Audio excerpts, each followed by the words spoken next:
नमस्कार, बहुत स्वागत है आप सभी का हमारी इस खास पेशकश में। मैं हूं अंजलि सिंह। सूर्य और चंद्रमा के बीच में पृथ्वी आने से ग्रहण लगता है। हालांकि विज्ञान इसे खगोलीय घटना मानता है, लेकिन ज्योतिष शास्त्र इसे काफी महत्वपूर्ण मानते हैं, जो कई बार लोगों की किस्मत भी बदल देता है। अब ऐसे में चंद्र ग्रहण साल का आखिरी लगने जा रहा है।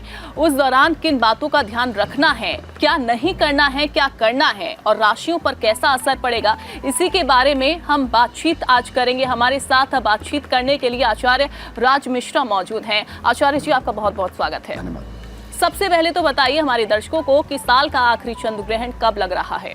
देखिए, सबसे पहले अगर देखा जाए साल का, वर्ष का जो आखिरी चंद्र ग्रहण लगने जा रहा है 28-29 अक्टूबर, शरद पूर्णिमा, जिस पूर्णिमा को ऐसा माना जाता है कि गोपियों के साथ भगवान कृष्ण का रास हुआ था, ये पूर्णिमा अमृत वर्षा करने वाली मानी जाती है। इसी पूर्णिमा को, शरद पूर्णिमा, 28-29 अक्टूबर की रात्रि को 1:05 से लेकर के 2:24 के बीच में, समय नोट कर लीजिए, ये जनरली 29 अक्टूबर की अर्ली मॉर्निंग होगी, 1:05 से लेकर के और 2:24 के बीच में ये ग्रहण लगने जा रहा है जी।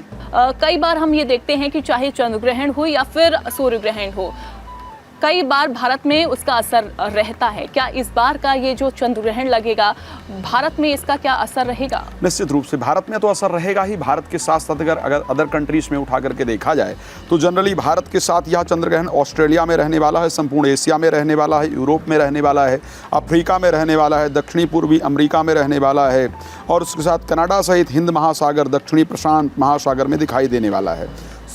ये ग्रहण सिर्फ और सिर्फ भारत में ही नहीं रहने वाला है, विश्व की बहुत सारी कंट्रियां हैं जहां पर यह ग्रहण दिखाई देने वाला है। और सूतक भी इस दौरान लगता है। ग्रहण जब भी लगता है उस दौरान देखते हैं कि सूतक काल जरूर होता है।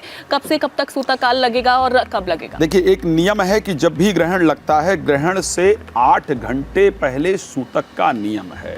सूर्य ग्रहण में 12 घंटे पहले सूतक लगता है और चंद्र ग्रहण के अंतर्गत 8 घंटे पहले सूतक का वर्णन मिलता है।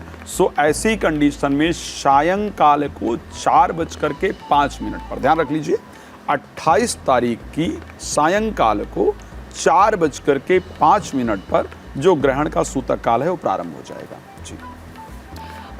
3 प्रकार के चंद्र ग्रहण माने जाते हैं और कई बार इसका असर भी हम भारत में देखते हैं। भारत में अगर असर पड़ रहा है तो कैसा असर पड़ेगा और साथ ही कौन से वो चंद्र ग्रहण रहेंगे जो इस बार लगने वाले हैं? देखिए, सबसे पहले अगर हम बात करते हैं, इस बार खग्रास चंद्र ग्रहण लगने जा रहा है, ठीक है।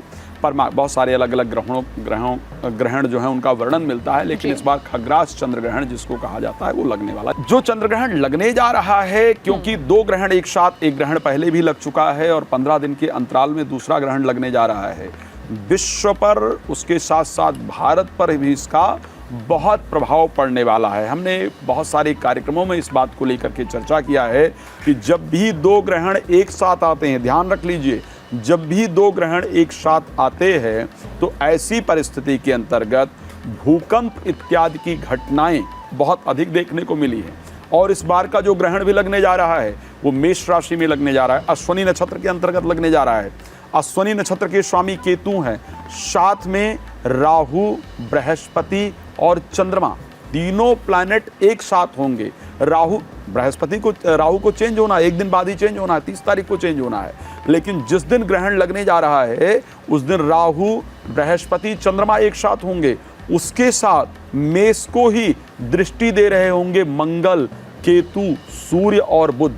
अब सोचिए, ये एकमात्र इस प्रकार का ग्रहण है जो मेष राशि को पूरी तरह से प्रभावित करने वाला है और इसका जो प्रभाव है, मेरा भगवान से प्रार्थना है कि पूरे विश्व में शांति रहे, हमारा विश्व स्वस्थ रहे, सब लोग प्रसन्न रहे। लेकिन जो कंडीशन दिख रही है वो बड़ी अनुकूल नहीं दिख रही है।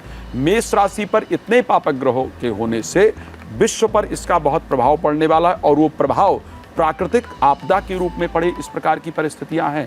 वो प्रभाव अगर उठा करके देखा जाए, भूकंप के रूप में पड़े, इस प्रकार की परिस्थिति है। देशों में आक्रोश उत्पन्न होने के कारण एक दूसरे के प्रति युद्ध जैसे हालात बने, इस प्रकार की परिस्थितियां इस ग्रहण से कहीं ना कहीं उत्पन्न होने वाली है।